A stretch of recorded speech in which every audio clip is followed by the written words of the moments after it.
కుటుంబాలు అంటారు. చిన్న కుటుంబం పెద్ద కుటుంబం అంటారు. చిన్న కుటుంబం అంటే వివేకానంద రెడ్డి, రాజశేఖర రెడ్డి అంటే రాజారెడ్డి బిడ్డలు. పెద్ద కుటుంబం అంటే ఇలా మొత్తం ఉమ్మడి కుటుంబం.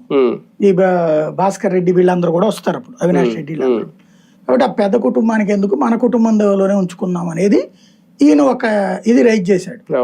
ఆ మొక్క వీళ్ళు అన్నప్పుడు ఆయన అన్నాడు అనమాట, మొన్న కష్టాల్లో ఉన్నప్పుడు ఎవరు ఉంది ఆదుకుంది, ఇంకోటి భారతీయకి ఆ కుటుంబంతో సాన్నిహిత్యం ఎక్కువ, ఆ కుటుంబాల నుంచి వచ్చిన అమ్మాయి కాబట్టి అటు వాళ్ళతో కాంటాక్ట్ ఎక్కువ ఉంటుంది. కాబట్టి ఇతను అందరినీ కలుపుకెళ్లే ప్రయత్నంలో ఉండటం, ప్లస్ ఇంకోటి ఇతని మీద బాగా నెగిటివ్ ఉంది వివేకానంద రెడ్డి మీద. ఎందుకని, వివేకానంద రెడ్డి రాజశేఖర రెడ్డి చనిపోయేంత వరకు రాజశేఖర రెడ్డి పేరుతోనే కదా వివేకానంద రెడ్డి బతికింది.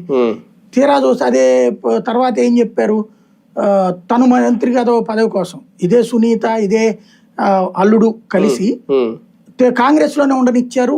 వీళ్ళు బయటికి వెళ్ళాక కూడా వీళ్ళ వెనకాల రాలా వివేకానంద రెడ్డి. పైగా కాంగ్రెస్ లో రాజశేఖర రెడ్డి కుటుంబానికి మేమేం అన్యాయం చేయలేదని చూపించడం కోసం వివేకానంద రెడ్డికి మంత్రి పదవి ఇచ్చారు. వివేకానంద రెడ్డి అక్కడ మంత్రి హోదాలో తిరుగుతుండేవాడు.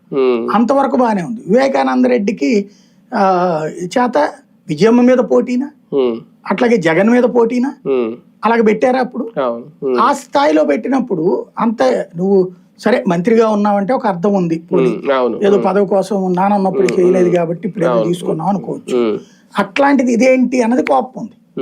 వివేకానంద రెడ్డి కూతురికి అల్లుడికి ఏం కోపం ఉంటది, అంతకు ముందు ఎంపీగా ఉన్నాడు వివేకానంద రెడ్డి. జగన్ అప్పటిదాకా వాళ్ళ నాన్న యాక్టివిటీ చూసుకునేవాడు. జగన్ మీద పరిటాల రవి ఉదంతం ఇదంతా రాగానే అసెంబ్లీలో రచ్చ అయ్యాక